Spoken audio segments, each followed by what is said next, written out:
Il était snob et le chantait haut et fort. L'impertinent Boris Vian nous a quittés il y a tout juste 50 ans, le 23 juin 1959. Dans l'Arrache-Cœur, le poète parlait de sa Normandie à lui, le paradis perdu de son enfance. Alors, retour à Landemer qui lui était si cher. À la fin de vos vacances, je resterai seul avec mon rêve et ma romance. Dans le village où je vis. Son village s'appelait Landemer. Boris Vian y passait toutes ses vacances jusqu'à la guerre. Sa maison fut détruite en 1944 et Caillot l'imagine ainsi.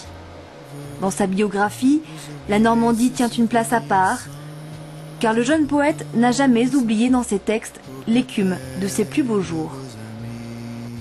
Ça a été à chaque fois le symbole pour lui, d'où son retour et son évocation dans les poèmes, des belles choses de la vie, de ces beaux moments fugaces.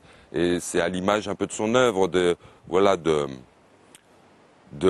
gaieté, d'insouciance, de jeu avec les mots, avec les corps, des soirées à Saint-Germain où les corps sont libres, se lâchent. Il y avait quelques élus qui rentraient.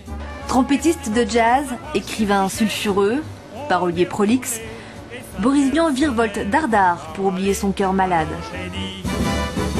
On n'est pas là pour se faire engueuler, on est venu essayer l'auréole. Touche à tout de génie, artiste incompris, il s'éteint à 39 ans. Un demi-siècle plus tard, il ressurgit sous de nouveaux traits et fascine encore. Je crois qu'il s'embêtait assez vite en fait. Et donc chansons, écrire, pseudonyme pour faire un livre à l'américaine. C'est ça que j'ai bien aimé en fait, c'est que d'une page à l'autre, on voit vraiment un changement d'univers, des idées différentes, une envie d'aller explorer autre chose.